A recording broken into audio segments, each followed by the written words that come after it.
Vijayawada Lenin centre అనగానే ముందుగా గుర్తొచ్చేది పాత పుస్తకాలు అమ్మే షాప్స్ అన్నమాట. ఈ షాప్స్లో ఎంతోమంది విద్యార్థులు కావచ్చు, వివిధ కాంపిటేటివ్ ఎగ్జామ్స్కి ప్రిపేర్ అయ్యే స్టడీ మెటీరియల్స్ కావాల్సిన వాళ్ళందరూ కూడా ఇక్కడికి ముందుగా విచ్చేసి వాళ్ళకి తక్కువ రేట్లో దొరుకుతాయి కాబట్టి ఇక్కడ పర్చేస్ చేస్తూ ఉంటారు. ఎన్నో 40 ఏళ్ళుగా కూడా ఇక్కడ ఈ షాప్స్ ఉన్నాయి. ఇక్కడ షాప్స్ కంటిన్యూ చేస్తూ యజమానులు కూడా ఉన్నవాళ్ళు, షాప్లో పనిచేస్తున్న వాళ్ళు కూడా ఉన్నారనమాట. ఇక్కడ ఎల్కేజీ టు పీజీ నుంచి కాంపిటేటివ్ ఎగ్జామ్స్, నవలలు, తెలుగు, ఇంగ్లీష్ పుస్తకాలు ఇలాంటివన్నీ కూడా దొరుకుతాయి. అది కూడా సెకండ్ హ్యాండ్వి. కొత్త పుస్తకాలు కూడా ఉంటాయి, కానీ పాత పుస్తకాలకి ప్రసిద్ధి ఈ లెనిన్ సెంటర్. కాకపోతే ఇక్కడ కొన్ని రోజులకు ఒకసారి నోటీసులు ఇవ్వడం, సుందరీకరణ పేరుతో ఈ ప్రాంతాన్ని ఖాళీ చేయిస్తామనడం, వాళ్ళ జీవనాధారం కోల్పోతామేమోనని భయం కలుగుతూ ఉంటుంది అని కూడా వారు చెప్తూ ఉన్నారు. సో నోటీసులు వచ్చాయి, కరెంటు కూడా కట్ చేశారు. వాళ్ళ అభిప్రాయాలు ఏంటి, ప్రభుత్వాన్ని ఏం కోరుకుంటున్నారు అనేది కూడా మనం తెలుసుకుందాము.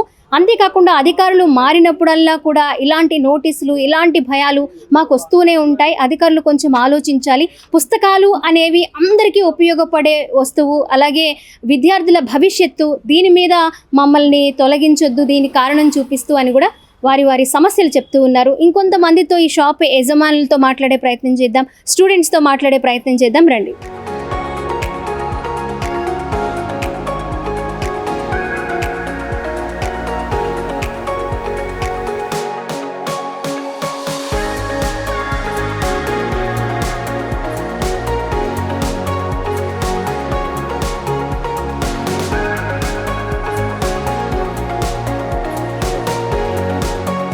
లెనిన్ సెంటర్లో బుక్ షాప్స్ తొలగిస్తాము అని చెప్పి నోటీసులు అందాయని వార్తలు వస్తున్నాయండి. మీకు అందాయా? మీరు తీసుకున్నారు? నోటీసులు వచ్చిన విషయం నిజమేనండి. నోటీసులు ఇచ్చారు. సరే, కరెంటు తీసే విషయం మాత్రం మాకు చెప్పలేదు. కరెంటు తొలగించారు. తర్వాత మళ్ళీ అధికారులు ఒక 2-3 రోజుల తర్వాత మాకు ఇప్పించారు కరెంటు. అది ఎప్పటికి జరుగుద్ది అనేది మాకు తెలియదండి విషయం మీద. అంటే దీంట్లో అందరూ పెద్దలు కలిసి మాట్లాడుకుంటే అది బాగుంటుందని మా ఉద్దేశం కూడా. ఇందులో ముందుకు వస్తే కనుక వెళ్ళి అధికారులతో మేము చర్చించుకొని మా పరిస్థితి ఏంటి, ఇక్కడ తీసేస్తే ఎక్కడ ఇస్తారు, లేదు మమ్మల్ని ఇక్కడే ఉంచి వాళ్ళు ఏమన్నా రిసీవ్ చేసుకొని మమ్మల్ని మళ్ళీ కట్టించి మాకే ఇస్తారా అనే విషయం మీద ఇంకా క్లారిటీ రాలేదండి. నోటీసులు అందిన ఎన్ని రోజులకి పవర్ కట్ చేశారండి? నోటీసులు అంది 4 రోజులు అయినాయండి. 4 రోజుల పైన అయింది. పవర్ కట్ చేసింది మొన్నండి. అదే జరిగింది. ఎన్ని రోజులు కట్ చేశారు అలాగా? ఒక 3 డేస్ అండి. 3 డేస్ చేశారు. తర్వాత వాళ్ళే వచ్చి ఈవినింగ్ ఒక సైడ్ ఇచ్చారు, ఎర్లీ మార్నింగ్ మాకు ఇచ్చేసారు. అదే. ఈ నోటీసులు రావడం ఇదే మొదటిసారా? గతంలో ఎప్పుడైనా తీసుకున్నారా అండి? గతంలో ఒకసారి వచ్చిందండి నోటీస్ వచ్చింది. మాట నిజమేనండి. అయితే ఏంటిదంటే ఇది ఇప్పుడు కాదండి, ఎప్పటి నుంచో నలుగుతుంది కదా అని మేము నిర్లక్ష్యం చేసాం. మా సైడ్ కూడా తప్పు ఉంది. అధికారులు ఏం కాదు, కానీ వాళ్ళ దగ్గరికి వెళ్ళి మేము మాట్లాడాల్సిన పని ఉంది. మేము మాట్లాడితే కానీ అసలు నిజాలు బయటికి రావాలి. మీకు నోటీసులు అందాయండి? షాప్ అందించారు. ఎన్ని రోజులు అయిందండి? లాస్ట్ మంత్ ఇచ్చారు. కారణం ఏం చెప్తున్నారు? కారణం అనేది ఏం చెప్పట్లేదు మేడం, క్లారిటీగా లేదు. అది వేరే ప్లేస్ చూసుకోండి, అక్కడ మేము కట్టిస్తాం. ఎన్ని సంవత్సరాల నుంచి నడుపుతున్నారు మీరు ఈ షాప్? నేను ఈ షాప్ బిజినెస్ దగ్గర 15 years నుంచి చేస్తాను. ఇక్కడే ఉన్నాను. ఏం కోరుకుంటున్నారండి ప్రభుత్వాన్ని మీరు? మాకు ఇక్కడే కావాలని కోరుకున్నాం. వేరే ప్లేస్కి వెళ్తే మళ్ళీ బిజినెస్ అనేది చాలా ఇబ్బంది అయిపోతుంది. అందుకని చెప్పి ఇక్కడే కోరుకున్నాం. రోజులో మీ షాప్లో ఎంతమంది విద్యార్థులు లేక ఇతరితర కాంపిటేటివ్ ఎగ్జామ్స్కి కావాల్సిన మెటీరియల్స్ కొనుక్కోవడానికి వస్తూ ఉంటారు? 100లో వస్తారు. హండ్రెడ్స్ ఆఫ్ పీపుల్ వస్తూ ఉంటారు, చూసుకుంటారు. అన్ని కాంపిటేటివ్ కానీ, ఇంజనీరింగ్ కానీ, డిగ్రీ కానీ మొత్తం ఇక్కడ తీసుకుంటున్నట్లు వార్తలు వస్తున్నాయండి. మీకు ఏమైనా నోటీసులు వచ్చినాయా అధికారికంగా? అంటే ఇరిగేషన్ శాఖ నుంచి వచ్చినాయండి. మరి అధికారికంగా ఏం చేస్తారు ఏంటన్నది తెలియదు.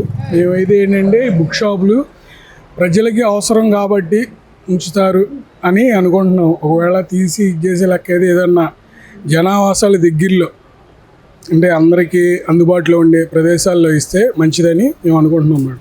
మీరు ఇక్కడ ఎన్ని సంవత్సరాల నుంచి షాప్ నడిపిస్తున్నారండి?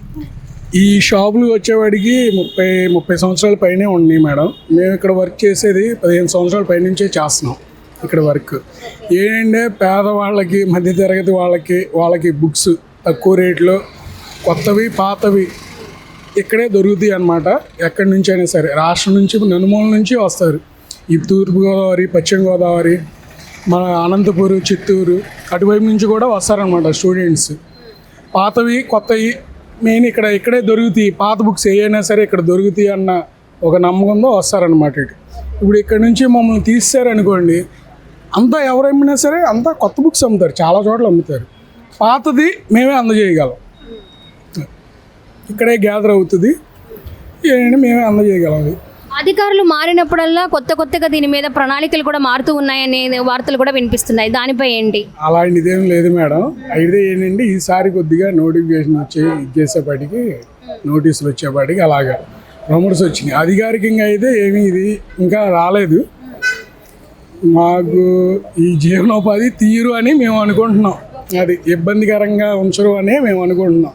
మీకు అన్నాయండి నోటీసులు నీటిపారుదల ఎన్ని రోజులు అయింది? 20 days అవుతుంది. 20 days. అంటే ఈ ఏరియాలోనే కొంతమందికి నోటీసులు అందలేదని చెప్తున్నారు. ఏంటి కారణం? ఏమో అది లేకపోవడం, ఓనర్స్ లేకపోవడం, అందుకని అదే అయ్యి ఉంటుంది. గతంలో ఎప్పుడైనా అందుకున్నారండి నోటీసులు? ఇదే మొదటిసారా? పాత రోజుల్లో ఎప్పుడో 2 years 3 years కింద ఒకసారి ఇచ్చారంట. పాత గవర్నమెంట్లో. ఓకే, అంతే మేడం. మీరేం కోరుకుంటున్నారు మరి? ఖాళీ చేయిస్తామని అంటున్నారు, మీ ఏం డిమాండ్ చేస్తున్నారు? అంటే ఇక్కడే ఉంటే మంచిది. ఇది పుస్తకాలు ఫీల్డ్ అనేటప్పటికి ఇప్పుడు ఐఏఎస్ ఆఫీసర్లు కానీ, కలెక్టర్లు కానీ, లేకపోతే ఇంజనీర్లు కానీ, ఇక్కడ డాక్టర్లు కానీ సెకండ్ హ్యాండ్ బుక్స్ కొనుక్కొని కొంతమంది అయ్యారు. అలాగే అరండాలపేట గుంటూరులో కూడా ఒక కమిషనర్ గారు ఆ టైంలో నేను ఈ పాత పుస్తకాలు చదివే ఈ రేంజ్ వచ్చాను అని ఆ కృతజ్ఞతతో ఆ కలెక్టర్ గారు అక్కడ గుంటూరులో ఎలాగ షాపింగ్ కాంప్లెక్స్ కట్టాడు, ఇక్కడ కూడా మాకు కూడా ఆడ అలా కట్టేసిస్తే మాకు ఆనందమే, సంతోషం. ఎందుకంటే గవర్నమెంట్కి ఏ గవర్నమెంట్ అయినా మనకి మంచి చేయాలని కోరుకుంటారు. ఆ గవర్నమెంట్ మాకు కావాలని కోరుకుంటున్నాం. మేము తీయద్దు అయ్యనే ఏదో కాంప్లెక్స్ కట్టేసి మాకు ఇక్కడ తీస్తాం అక్కడ తీస్తాం అని మాట్లాడకుండా మామూలుగా కట్టేసిస్తే మాకు ఆనందంగా ఉంటుంది. ఇది ఏంటంటే పేద విద్యార్థులకి ఎవరికైనా ఇప్పుడు ఒక ఐఏఎస్ అవ్వాలన్నా, ఒక ఐపీఎస్ అవ్వాలన్నా, ఒక ఇంజనీర్ అవ్వాలన్నా, ఒక డాక్టర్ అవ్వాలన్నా బుక్స్ అనేది మెయిన్. అందులో కొంతమంది కొనుక్కునే వాళ్ళు ఉంటారు, కొంతమంది పేద విద్యార్థులు ఉంటారు. అన్ని బుక్స్ మన దగ్గర దొరుకుతాయి. ఎల్కేజీ నుంచి పీజీ వరకు అన్ని బుక్స్ మన దగ్గర అవైలబుల్గా ఉంటాయి. అందుకని పలానా లెర్నింగ్ సెంటర్ అంటే పుస్తకాల ఫీల్డ్కి లెర్నింగ్ సెంటర్ అంటే ఎక్కడి నుంచైనా హైదరాబాద్లో కోటి సెంటర్ అలాగో విజయవాడకి లెర్నింగ్ సెంటర్ ఫేమస్. మీరు ఎవరినైనా అధికారులను కలవడం, నోటీసులు తీసుకున్న తర్వాత ఇవి తొలగించొద్దని కోరుకోవడం ఇవేమన్నా జరిగినాయా అండి? లేదు మేడం, లేదు మేడం. మామూలుగా మేము బుక్స్ అయితే బట్టల షాపుల వాళ్ళకి వెళ్ళారు, కానీ మేము మాత్రం ఎందుకులే, మాది బుక్స్ ఫీల్డే కదా ఇప్పుడు నుంచో, ఇది సెకండ్ హ్యాండ్ మార్కెట్. బుక్స్ అనేది ప్రతి విద్యార్థికి కావాల్సింది కాబట్టి మేము దానికి కాదంటున్నాం. బుక్స్కి అనేది వాళ్ళకి తెలుసు, ఇప్పుడు ఎమ్మెల్యే గారికి తెలుసు, ఎంపీ గారికి తెలుసు, మినిస్టర్ గారికి తెలుసు, సీఎం గారికి తెలుసు. అందరికీ కావాల్సింది ఏంటి? Education compulsory. ఎడ్యుకేషన్ అనేది మనకి కావాల్సింది, చదవాల్సింది బుక్ ఉండాలి అనే ఫీల్డ్ ఉండాలి కాబట్టి వాళ్ళు ఆలోచించాలి దీని గురించి. వేరేది ఏమీ లేదు, ప్రత్యామ్నాయం ఇది ఎప్పటి నుంచో ఉంది కాబట్టి మాకు ఎక్కడే ఏదైనా స్థిరంగా కల్పిస్తే మేము పేదవాళ్ళకి కానీ ఉపయోగపడడానికైనా ఎవరైనా ఇక్కడ నుంచి వెళ్ళే వాళ్ళే, పెద్దవాళ్ళు అయిన వాళ్ళు కూడా ఇక్కడ నుంచి వెళ్ళిన వాళ్ళే కాబట్టి అలాంటిది మాకు కల్పిస్తే వాళ్ళ పేరు చెప్పుకొని మేము కూడా బాగుండడానికి అవకాశం ఉంటుంది. ఇది వేరే చోట బట్టల షాపులా కాదు కదా, ఇంకెక్కడా లేదు, ఇదే ప్రత్యామ్నాయం. అందుకని కొద్దిగా ఇక్కడే మాకు పెట్టిస్తే బాగుంటుందని అనుకుంటున్నాం. ప్రభుత్వాన్ని, అధికారులని అందరినీ మేము అదే రిక్వెస్ట్ చేసి కోరుకుంటున్నాము. మా బ్రతుకులను కానీ, పేదవాళ్ళ జీవితాలను కానీ దీని మీదే మాకు ఇది కాబట్టి వాళ్ళకి ఉపయోగంగా ఉంటుంది, మాకు ఉపయోగంగా ఉంటుంది కాబట్టి ఆలోచించి మాకు పర్మనెంట్గా ఎక్కడే కట్టిస్తే సంతోషిస్తామండి. ఉంటున్నారండి? 40 సంవత్సరాల నుంచి ఉంటున్నామండి. మీకు నోటీసులు వచ్చాయా? వచ్చినాయండి. మా అమ్మగారు, నేను, మా 2 చెల్లెళ్ళు ఇక్కడే మ్యారేజ్ అయింది, ఇక్కడే ఉంటున్నాము, అంతా ఇక్కడే 40 సంవత్సరాల నుంచి. 2004 నుంచి మాకు ఇక్కడ నుంచి తీసేస్తామని చెప్పడం మొదలుపెట్టారు. 2004లో మాకు ఇల్లు ఇస్తామన్నారు, అప్పుడు ఇవ్వలేదు. తర్వాత 2009 అప్పుడు ఇవ్వలేదు. అప్పటి నుంచి ఇప్పటి వరకు ఎక్కడ ఇవ్వలేదు. ఎన్నో సంవత్సరాల నుంచి మేము సరే ఇల్లు ఇస్తానంటే ఎక్కడో చోట వెళ్ళి బతకచ్చు, ఇల్లు ఇవ్వట్లేదు. కరెంటు మొన్న మధ్య కరెంటు తీసేశారు, చాలా ఇబ్బందులు, పాములు, అయినా కూడా మేము ఇక్కడే బతుకుతున్నాం. ప్రతి విషయంలోనూ మాకు ఇబ్బందిగానే జరుగుతుంది. వాళ్ళు వస్తారు, వీళ్ళు వస్తారు, వైసీపీ అంటారు, టీడీపీ అంటారు, నానా రకాలుగా ప్రతి ఒక్కళ్ళు ఏదో రకంగా ఇబ్బంది పెడుతూనే ఉన్నారు. అయినా కూడా ఏదో రకంగా తట్టుకుంటా బతుకుతూనే ఉన్నాము. కరెంట్ ఉందండి మీ ఇంట్లో? ఇక్కడ ఉన్నాము. ఓకే, ఎన్ని రోజులు కట్ చేశారు? ఒక్కరోజేనండి. ఆ ఒక్కరోజు కట్ చేశారు, 2వ రోజు ఇచ్చేశారు. అది చాలా. ఇప్పుడు అక్కడ లెర్నింగ్ సెంటర్లో బుక్ షాప్స్కి వేరే చోట ఎలా కేటాయిస్తామంటున్నారు? మీ నివాసాలకు కూడా అలాగే స్థలాన్ని కేటాయిస్తామంటున్నారా? 2004 నుంచి ఇస్తామని చెప్పి ఇప్పటి వరకు లేదు. అప్పటి నుంచి ఇప్పటి వరకు మేము ఆ ఇళ్ళ గురించి తిరుగుతూనే ఉన్నాం, అర్జీలు పెడుతూనే ఉన్నాం. సార్ మాకు ఎక్కడో ఒకటి చూపించండి సార్. వైసీపీ గవర్నమెంట్ ఉన్నప్పుడేమో అక్కడ సున్నంపాడు, మైలవరం దగ్గర సున్నంపాడు, అక్కడికి వెళ్ళి 40 కిలోమీటర్లు వెళ్ళి అక్కడి నుంచి నేను బతకాలంటే ఇక్కడే, నేను పుట్టి పెరిగింది ఇక్కడ, నేను నా బతుకు తీరు ఇక్కడే, నేను చేసుకునేది పుస్తకాల షాప్లో పని చేసుకుంటా. అక్కడి నుంచి 40 కిలోమీటర్లు జర్నీ చేసి నేను ఇక్కడికి వచ్చి మళ్ళీ నైట్ టైం వెళ్ళాలంటే ఎలా వెళ్ళలేను కదా. మా అబ్బాయి ఉన్నాడు, ఆడు రావాలి, మా అమ్మ మా ఆవిడ అక్కడే ఉంటే ఎలా ఉంటుంది, ఎంత టైం పట్టుద్ది, అక్కడ ఏదైనా జరిగితే నేను ఇక్కడి నుంచి వెళ్ళగలనా? జరగరానిది ఏదైనా జరిగింది, నాకు తెలియని ఊరు అది, నేను అక్కడ ఏం బతకలేను, ఎలాగా? నాకు ఇక్కడ ఏదైనా చూపిస్తే నేను నా ఫ్యామిలీతో నేను బతకగలుగుతాను. ఎక్కడో ఊరవతలు తీసుకెళ్ళి ఇస్తే నేను ఎలా బతకలేను. నేను అనేది ఏంటంటే మాకు ఇక్కడ దగ్గరలో ఏదైనా చూడండి, ఇప్పుడు మనకి సింగనగర్ దగ్గర చెత్త ఫ్యాక్టరీ ఉంది కదా మేడం, ఆపోజిట్లో చాలా ఖాళీగా ఉన్నాయి ఇళ్ళు, ఎవరికి అలాట్ చేసింది లేదు, కట్టేసి అయితే ఉన్నాయి. అలాంటి ప్లేస్ మాకు ఇవ్వండి. ఎక్కడో తీసుకెళ్ళిస్తే మాకు ప్రయోజనం లేదు కదా. నా బతుకు తెరువు ఇక్కడ, నా ఓటు హక్కు ఉంది ఇక్కడ, అన్నీ ఇక్కడే. అలాంటప్పుడు మీరు ఎక్కడో తీసుకెళ్ళిస్తే నేనేం చేయాలి? నా జర్నీ ఏంటి, నా జీతం ఏంటి, నేను ఎలా బతకాలి? ప్రభుత్వాన్ని ఏం కోరుతున్నారు ఫైనల్గా? నేను అనేది ఏంటంటే మాకు ఇక్కడ అందుబాటులో ఇవ్వండి. నేను సెంటర్లో ఉన్నాను, ఈ సెంటర్లో నాకు సింగనగర్లో ఇవ్వండి. మా ఓటు హక్కు ఇక్కడే ఉంది, మేము వేస్తుంది మీకే. మీరు తీసుకెళ్ళి మమ్మల్ని ఎక్కడో పడేస్తే మేమేం చేయాలి? మా బతుకు తెరేంటి? అన్ని రకాలు ఉంటాయి, కొత్త పాత అన్ని రకాలు ఉంటాయి బుక్స్. నోటీస్ అందిందండి మీకు? అందింది మేడం, నోటీస్ అయితే అందింది. ఓకే, మీరేం కోరుకుంటున్నారు మరి? ఖాళీ చేయిస్తాము, తొలగిస్తాము అని సమాచారం వస్తుంది, వార్తలు వినిపిస్తున్నాయి, మీ అభ్యర్థన ఏంటి? మాకైతే ఇక్కడ ఉండాలని మేడం. అంటే మా గురించని కాదు, పుస్తకాలు అంటే అందరికీ తక్కువలో వస్తాయి, లేని వాళ్ళు ఉంటారు, ఉన్నవాళ్ళు ఉంటారు, మధ్య అందులో ఉంటారు. ఇక అన్ని రకాలుగా పాత పుస్తకాలు, ఎక్కువ పాత పుస్తకాలుగా వస్తారు మేడం. ఇప్పుడు నుంచి 40 సంవత్సరాల నుంచి ఇక్కడ ఉన్నాయి. నేను కూడా లేనప్పుడు మా వాళ్ళు చెప్తుంటే విన్నాం, మేము 40 సంవత్సరాలు పాత పుస్తకాలు ఉన్నాయని చెప్పి. పాత పుస్తకాలు అంటే కొత్త అయినా పాత అంటే విజయవాడకి లెనిన్ సెంటర్, వేరే సెంటర్ లేదు. తెలియదు కూడా జనాలకు కూడా, మేలే రోడ్లు కూడా మేము చెప్తే తెలిసిద్ది, ఇంకోళ్ళకి తెలియదు. దీని మీద ఎప్పుడు బతుకుతున్నాం, దీని మీద ఆధారపడి సడన్గా తీసామంటే అది కరెక్ట్ కాదు కదా. మొత్తం ఎన్ని షాప్స్ ఉండొచ్చండి? పుస్తకాల షాపులు 31 షాపులు ఉన్నాయి. ఇందులో దగ్గరగా షాపుకి కుర్రోళ్ళు వేసుకున్నా సరే 6 వేసుకున్నా సరే 6 కుటుంబాలు అంటే 182, దగ్గరగా 200 కుటుంబాలు 300 కుటుంబాలు ఇక్కడ బతుకుతున్నాయి. పనిచేసే కుర్రోళ్ళు కానీ వాండర్లు అవ్వండి, దీనికి అమ్ముకొని టీ అమ్ముకునే వాళ్ళు అందరూ ఏదైనా సరే అలా అనుకుంటే దగ్గరగా 500-400 కుటుంబాలు బతుకుతున్నాయి ఇక్కడ లెనిన్ సెంటర్. దీన్ని నమ్ముకొని సడన్గా తీసేస్తాంటే ఇప్పుడు దీనివల్ల ఉపయోగం ఉంటాయి, దీనివల్ల ఉపయోగం ఏంటండి? ఇది తీసేస్తారు, పార్క్ అయినా ఉపయోగం ఉంటుందా? పార్కులో ఉపయోగం, విద్య కంటే పార్కు ముఖ్యం కాదు కదండి. మరి ఇప్పుడు ఎదురుగా కట్టారు మేడం, 90 లక్షలు బడ్జెట్ పెట్టారు, ఏం ఉపయోగం ఉందా? పిల్లలు వస్తున్నారా? సరే నార్మల్ డేస్ రారు, శని ఆదివారం హాలిడేస్ ఎవరైనా వస్తారా అక్కడికి? బోసిపోయి ఉంటుంది, లైట్లు జనాలు ఉంటారు, ఏముంటారు. ఏమైనా చేస్తే ఉపయోగం ఉండాలి కదా మేడం. ఉపయోగం ఉంటే మేమైనా సరే ఒప్పుకుంటాం, ఎందుకంటే జనాలు అందరూ కావాలి, డెవలప్మెంటే కదా. దీన్ని డెవలప్మెంట్ ఏం చేస్తారు? దీన్ని తీసుకుని కాలగట్టు మీద మహా అయితే సుందరీకరణ అంటున్నారు కదా, బ్యూటిఫికేషన్ కోసం తీసుకుంటారు. సుందరీకరణ అంటారు, ఏం చేస్తారు? కొత్తలో బాగుంటుంది, ఫస్ట్లో ఏదైనా బాగుంటుంది మేడం, నెల బాగుంటుంది, దాని తర్వాత అవన్నీ పట్టించుకోరు. గవర్నమెంట్ అంటే తెలిసిందేగా, గవర్నమెంట్ పార్కులు అంటే గవర్నమెంట్ పార్కులా ఎవరు వెళ్తారు? వదిలేస్తారు, మహా అయితే గడ్డి వేస్తారు అంతే మేడం. దానికన్నా ఇంకేం చేస్తారా? బోటింగ్ అంటున్నారు, సరిగ్గా కాళ్ళలో నీళ్ళు ఉండవు, సంవత్సరం మొత్తం మీద 2 నెలలు నీళ్ళు వాటర్ ఉంటుంది, తర్వాత వాటర్ ఉంటుందా? బోటింగ్ ఏం చేస్తారండి? బోటింగ్ పెట్టి ఎవరిని ఉపయోగపడుతుంది? బోటింగ్ పెట్టి ఎవరిని ఎక్కుతారండి? బోటింగ్ ఎవరు ఎక్కుతారు మేడం? బస్సులే ఎక్కట్లేదు, ర్యాపిడో వచ్చినా ఎక్కేస్తాను. బోటింగ్ ఏం చేస్తారు మేడం? షికారు చేయడానికి, ఏం చూడడానికి, మొత్తం చూడడానికి బోటింగ్ పెడతారు కాలం మొత్తం చివరి వరకు. ఏం చూస్తారు? ఎలా ఉంటుందండి వెనుక కాలం ఎలా ఉంటుంది? వాళ్ళు బ్యూటిఫికేషన్ రీజన్ చెప్పి తీసుకుంటాం అంటున్నారు, అది ఒకవేళ డెవలప్ చేసినా కూడా అంతే సుందరీకరణగా వాళ్ళు చేయగలుగుతారా? ప్రజలు దాన్ని ఆస్వాదించగలుగుతారా? ఎంజాయ్ చేయగలుగుతారా? సరే చేశారు మేడం, గవర్నమెంట్ చెప్పినట్టు చేసింది, ఎవరు వెళ్తారు? వాటర్ వెళ్తే ఎవరు? ఏముంది చూడడానికి మేడం? వాటర్ ఎన్ని కిలోమీటర్లు ఉంది? ఈ చివరి దాకా అనుకున్నాం మేడం, ఎన్ని కిలోమీటర్లు ఉంటుంది? ఏముంటుంది చూడడానికి? ఏం చేస్తారు? ఇటు పక్కలు ఉన్నాయి. సరే మా షాపులు కొంతమందికి వెళ్తే ఇల్లు ఉంటాయి, ఇల్లు కూడా తీసేస్తారా? చివరి దాకా వెళ్ళాలి. అప్పుడు మా లెనిన్ సెంటర్ ఒక్కడే తెస్తున్నారు మేడం, మాది కాలువ గట్టు సుందరీకరణ అన్నారు. మరి చివరి దాకా షాపు ఇల్లులు ఉన్నాయి, అప్పుడేం చేస్తారు? ఇల్లు కూడా తీసేస్తారా? చివరి దాకా ఉంటాయి, ఎక్కడ 200 దాకా ఉంటాయి, మొత్తం తీసుకుంటే వెళ్ళిపోతారా? మొత్తం తీసుకుని మొత్తం ఏం చేస్తారు చివరిదాకా? ఏం కడతారు? బ్యూటిఫుల్ అంటే ఏం చూస్తారు? బ్యూటిఫుల్ ఏం ఉంటుంది చూడడానికి, అందంగా పడడానికి మొక్కలు పెడతారు.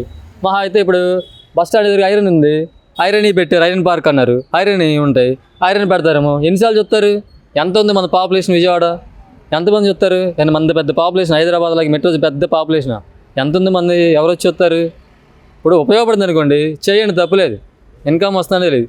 సరే మాకు లేదు, మా వాళ్ళు ఇన్కమ్ లేదంటున్నారు, పేపర్లో రాశారు, కట్టిస్తాండి, కట్టేయమని చెప్పండి, కట్టేయమని చెప్పండి. లేకపోతే కట్టించి రెంట్ కావాలా, రెంట్ తీసుకోండి, అద్దె తీసుకోమని చెప్పండి, కట్టించి. మీ వరకు ఒక కాంప్లెక్స్ లా మీరు కట్టించిస్తే దానికి మీరు సమ్మతంగా ఉన్నారు? ఉన్నాం మేడం. స్టాండర్డ్ ఉంటే మాకు అంతగా పెద్దగా భయపడి ఎవరు వస్తారో ఎవరు తీసేస్తారో భయపడి మాకు కదా. ఎంతసేపు అధికారులు మారినప్పుడల్లా మీకు భయాలు తప్పడం లేదంటారు? తప్పదుగా మరి. ఇప్పుడు ఈ గవర్నమెంట్ అయిపోయింది మేడం, నెక్స్ట్ గవర్నమెంట్ వచ్చింది, వాళ్ళు ఏదో అంటారు, డెవలప్మెంట్ అంటారు. మా ముందు పడితే కాలువ కట్టలేగా, ఎవరు ఉపయోగపడితే మేము సహకరిస్తాం. మేము కూడా ఎందుకు ఉపయోగపడుతుంది మేడం? ఇది ఉపయోగపడింది అనుకో మేడం, మాదే ఉంది కదా. వెనక్కి వెళ్ళమంటే వెనక్కి వెళ్తాం, అడ్డు ఉంది అనుకో, రోడ్డు మీదకి వచ్చామనుకో మేడం, వెనక్కి వెళ్తాం. మేము వెనక్కి వెళ్తాం. ఇప్పుడు దీన్ని నమ్ముకొని మొక్కలం కాదు కదా మేడం. దాకా షాపులు ఉన్నాయి, బిల్డింగ్ షాపులు ఉన్నాయి, అన్ని షాపులు ఉన్నాయి, బట్టల షాపులు, బిల్డింగ్ షాపులు, కనీసం ఇల్లు కూడా ఉన్నాయి. ఏమి లేని వాళ్ళు కూడా ఉన్నారు. అందరూ లేని వాళ్ళు అంటలా, అందరూ ఉండాలంటలా. లేని వాళ్ళు ఎక్కువ మంది ఉంటారు, మధ్య తరగతి వాళ్ళు ఎక్కువ ఉంటారు, ఉన్న వాళ్ళు తక్కువ మంది ఉంటారు. 100%లో 70% లేని వాళ్ళు ఉంటారు, 30% మధ్య తరగతి వాళ్ళు ఉంటారు, ఒక 10% ఉన్నవాళ్ళు ఏమి సంపాదన ఎవరు ఉంటారు. అంతా పాజిటివ్ చెప్పకూడదుగా, నెగిటివ్ కూడా ఉంటుందిగా. ఒక 10 మంది అయినా ఉన్నవాళ్ళు ఉంటారు 10%. ఇంకా 70% మంది మధ్య తరగతులు ఉంటారుగా. 20 వస్తే పని చేసుకునే వాళ్ళు ఇప్పుడు ఉన్నారండి. 20 వస్తే పని చేస్తే డబ్బులు, భర్తీ చేస్తే ఏం బతుకుతారు వాళ్ళు? 15 సంవత్సరాలు ఇక్కడే చేస్తున్నాడు, ఇదే ఫీల్డ్, ఇదే నమ్ముకున్నాడు. ఇప్పుడు ఎంతమంది స్టూడెంట్స్ రోజులో వచ్చి మీరు వాళ్ళు కొనుక్కుంటారు? మీ వ్యాపారం ఎప్పుడు బాగుంటుంది? అంటే స్కూల్స్ ఓపెన్ చేసిన టైంలోనేనా, మిగిలిన రోజుల్లో కూడా అంతే డిమాండ్ ఉంటుందా ఈ పాత పుస్తకాలకి? పాత పుస్తకాలు ఓపెన్ చేసినప్పుడు బాగుంటుంది మేడం, మళ్ళీ అయిపోయినప్పుడు మళ్ళీ కొనుక్కుంటాం. మళ్ళీ మధ్యలో కాంపిటేటివ్ పడితే మాత్రం మాకు వ్యాపారం. కాంపిటేటివ్ లేకపోతే మమ్మల్ని ఎవరు చేస్తారు? అందుట్లో స్కూల్లోనే అన్నీ ఇచ్చేస్తున్నారు, స్కూల్లో కాలేజీలో. మా దాకా ఎవరు రానివ్వట్లేదు. ఏదో లాభం లేని పుస్తకాలు మా దగ్గర రానిస్తున్నారు. ఆ స్కూల్లో అయితే ఎప్పుడైతే ఆ స్కూల్లో బుక్స్ ఇచ్చే వ్యవస్థ పోయిద్దో, మా ఒక్కళ్ళకి కాదు, ఒక ఆంధ్రప్రదేశ్లో ప్రతి ఒక్క జిల్లాలో వ్యాపారస్తులు చేసిన వాళ్ళకి బాగుంటుంది. స్కూల్లో పుస్తకాలు ఇవ్వకపోతే, స్కూల్లో పుస్తకాలు ఇస్తే మా వ్యాపారం మనుగడిపోయింది. ఇప్పుడు డిజిటల్ అని చెప్పి పుస్తకాలు పోతున్నాయి. డిజిటల్ రంగం వచ్చిన తర్వాత పుస్తకాలు ఎవరు కొనట్లా. ఆఫ్టర్ కోవిడ్ బీటెక్ చదివేవాళ్ళు, బీటెక్ చదివినా టెక్స్ట్ బుక్ చదవట్లా, కాలేజీలో పీడిఎఫ్లు ఇస్తున్నారు. మా దగ్గరికి వచ్చి ఎవరు పుస్తకం కొంటున్నారు? ఇప్పుడు ఈ బుక్ ఉంది మేడం, కాంపిటేటివ్ 4 yearsకి పడుతుంది, అది మాకు లాస్ అయ్యేది. మళ్ళీ ఎవరు కొనరు, ఎవరు కొనరు, మా ఇంకా కూడా ఎవరు చూడరు.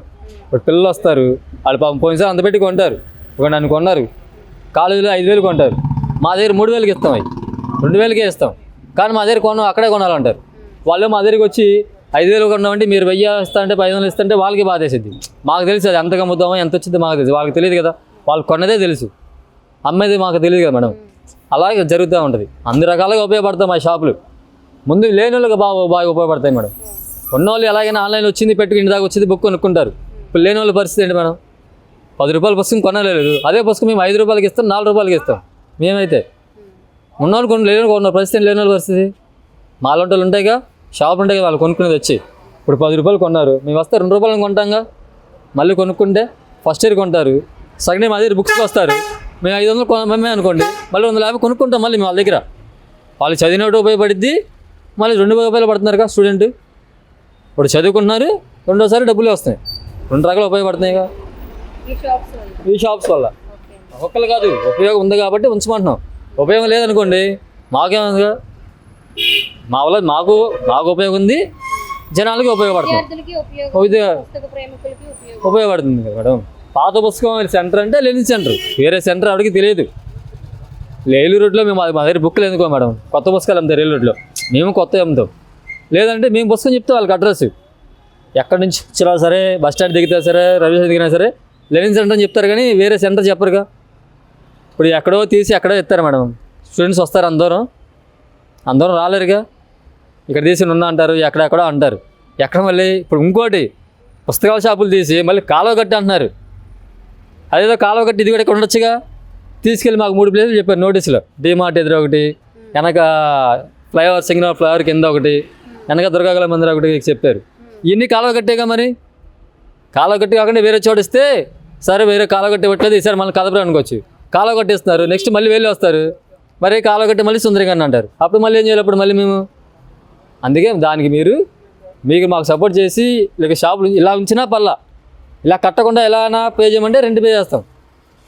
లేదు ఇప్పుడు రెంట్ లేదా అండి మీకు? ఉచితంగా దీన్ని నడిపిస్తాం. ట్యాక్స్ కడతామండి, వృత్తి పని కడతాం మేము, లేదు ఇలా ఉన్న షాపులకి కట్టమంటే నెలల ఎంత కట్టమని రెంట్ కట్టినా అనుకో మేడం, పే చేస్తాం. మళ్ళీ కట్టాలన్నా వాళ్ళు కట్టాలన్నా డబ్బుల పని కదా మేడం. ఈ పాలగొట్టి కట్టాలన్నా వాళ్ళకి మళ్ళీ చేయాలి కదా. అంతవరకు మాకు ఎక్కడ ఇస్తారు? అంత అవసరం మళ్ళీ కడతా అంటారు మేడం. ఒక సంవత్సరం పడిద్ది, సంవత్సరం తర్వాత మేము ఎక్కుంటాం. మళ్ళీ సంవత్సరం నుంచి మళ్ళీ అక్కడికి వెళ్ళి అక్కడ పుస్తకాల షాపులు తీసి మళ్ళీ ఇక్కడ అయిపోయింది, మళ్ళీ ఇక్కడ రమ్మంటే కస్టమర్ ఇప్పటికి ఎంతమంది డైవర్ట్ అవుతుందో తెలియదుగా. కస్టమర్ డైవర్ట్ అయిపోతారు కదా మేడం.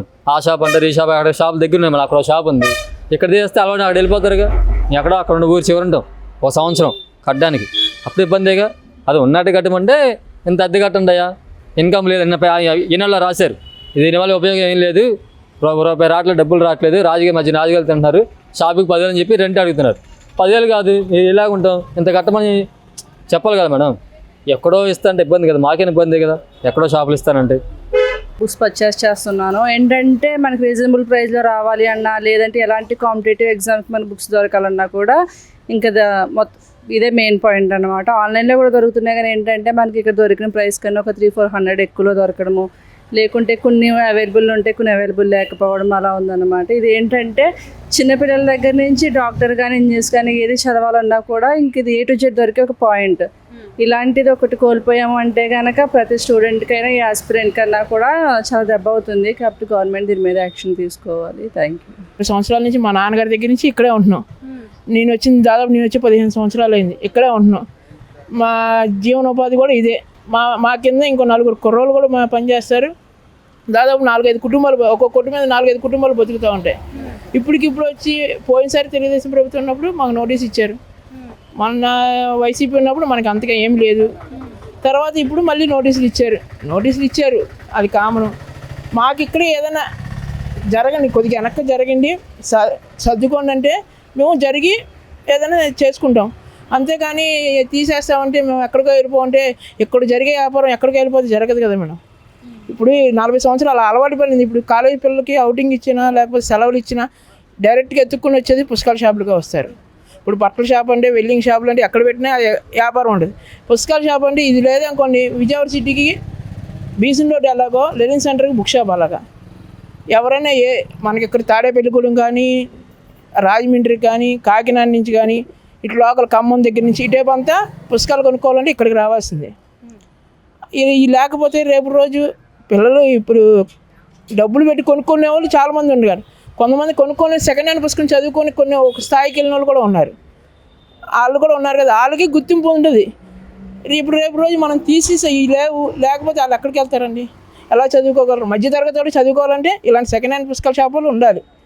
లేదు కొత్త పుస్తకాలు చదువుకోవాలనుకోండి, సగం మంది చదివిస్తారు, సగం మంది చదువుకోలేరు.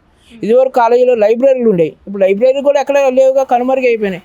విజయవాడ సిటీలో గట్టిగా ఉంటే 10 లైబ్రరీలు కూడా లేవు, అవి కనుమరుగు అయిపోయినాయి. అందుకు మేమేంటంటే మాకు ఇక్కడ తొలగించొద్దు, చెప్పండి ఎక్కడి వరకు మీరు మాకు హద్దుకి ఇంతవరకే ఉండండి, అక్కడి వరకే పెట్టుకోండి అంటే పర్లేదు, మేము తొలగించేస్తాం, తీసేస్తాం అంటే మాకు మా జీవనోపాధి అంటే దాదాపు ఈ చివరి నుంచి ఆ చివరి వరకు దాదాపు 300-400 కుటుంబాలు. 400 కుటుంబాలు అంటే మొత్తం మీద 2,000 మంది బతుకుతున్నారు. ఒకసారి తీసేస్తానంటే వీళ్ళందరూ ఎంత బాధపడతాను. మాకు ఇలాగ నోటీసులు ఇచ్చేవాడికి చాలా ఆందోళన వచ్చింది. ఏంట్రా బాబు, మా కరెక్ట్గా సీజన్ టైం కట్ చేశారండి మాకు, కరెక్ట్గా సీజన్ టైం ఇది. కరెక్ట్గా సీజన్ టైంలో మాకు శుక్రవారం కట్ చేశారు మేడం, గురువారం ఏమో అక్కడ ఎదురు కట్ చేశారు, శుక్రవారం మాకు కట్ చేశారు. శుక్రవారం మాకు కట్ చేస్తే మామూలుగా వెళ్ళి వాళ్ళు అడిగితే మాకు మున్సిపాలిటీ వాళ్ళు కట్ చేయమన్నారని చెప్పారు. తర్వాత మున్సిపాలిటీ అడిగితే మాకు పై నుంచి అది వచ్చినాయండి, వచ్చినాయి, దాని గురించి మేము చెప్తున్నాము అన్నారు. మాకు శుక్రవారం వచ్చేసి శనివారం ఆదివారం బుక్ షాపు బిజినెస్ బాగుంటుంది. ఎందుకంటే హాలిడేస్ ఉంటాయి, ప్లస్ సెలవులు ఉంటాయి. హాస్టల్లో ఉన్న పిల్లలకి పేరెంట్స్ ఊరి నుంచి వచ్చి ఇక్కడికి వచ్చి కొనిస్తారు, బయటకు వదులుతారు. వాళ్ళు వచ్చేటానికి మాకు కరెంట్ లేదు. కరెంట్ లేకపోతే మేమేం చేస్తాం మేడం, లైట్లు పెట్టుకుంటాం. లైట్లు పెట్టుకుంటే ఒక లైట్కి పెట్టుకుంటే కాంతి ఎక్కడ ఉంటుంది? ఇప్పుడు వ్యాపారానికి ఏంటంటే పుస్తకాలు చూసుకోవడానికి వచ్చిన వాళ్ళు కాంతిలోనే చూసుకుంటారు, ఏదో పుస్తకం కనబడాలని కాంతిలో ఉండాలి. అది ఏమి లేకుండా అలా జరిగింది. తర్వాత మాకు ఆదివారం ఇచ్చారులేండి, ఆదివారం పొద్దున్నకి ఇచ్చారు. లోకల్ ఎమ్మెల్యే గారు ఆయన్ని చూసి అది సంప్రదించి చేపించారు. అలా కాదుగా మాకు ఏదైనా సత్యంగా ఇక్కడ న్యాయం జరిగి ఇక్కడే ఉండేట్టు చేస్తే మాకు ఏదైనా ఉపయోగం ఉంటుంది మేడం. మేము ఎవరికి అడ్డే కాదు, ఎవరికి పోటీ కాదు, ఎవరికి వ్యతిరేకం కాదు మేము. అది దానితే మేడం. సో చూడొచ్చు, చాలా మంది ఇక్కడ షాప్ యజమానులతో పాటు ఇక్కడికి వచ్చి బుక్స్ కొనుక్కునే విద్యార్థులతో కూడా మనం మాట్లాడించే ప్రయత్నం చేశాము. వారు ఒక్కటే కోరుతున్నారు, ఇక్కడి నుంచి పూర్తిగా తొలగించకుండా కాస్త వెనక్కి జరగమన్నా లేదా రెంట్ పే చేయమన్నా కూడా మేము పే చేస్తాము. అధికారులు లేదా గవర్నమెంట్ మారినప్పుడల్లా నోటీసులు ఇవ్వడం, మమ్మల్ని భయాందోళనకి గురి చేయడం, ఇలాంటి వాటి వల్ల మేము ఎక్కువగా ఇబ్బందులు ఎదుర్కొంటున్నాము. అలాగే ఇక్కడ 2,000 మంది వరకు జీవనాధారం కొనసాగిస్తూ ఉన్నారు. వాళ్ళందరి జీవన భృతి కూడా కోల్పోయే అవకాశాలు ఉన్నాయి. ఎక్కువగా విద్యార్థులు సెకండ్ హ్యాండ్స్ బుక్స్ అనగానే గుర్తొచ్చేది లెనిన్ సెంటర్లో ఉన్న బుక్ స్టాల్స్ మాత్రమే. వారు ఎంతో మంది కూడా ఇక్కడ బుక్స్ కొనుక్కొని ఉన్నత శిఖరాలకు అధిరోహించిన విద్యార్థులు కూడా ఎంతో మంది ఉన్నారు అని కూడా ప్రభుత్వం ఒకసారి దీని గురించి ఆలోచించి దీని మీద ఒక నిర్ణయం తీసుకోవాలని కూడా వారు కోరుతున్నారు. కెమెరా పర్సన్ రాజేష్తో Swathi, vigil news, Lenin centre నుంచి.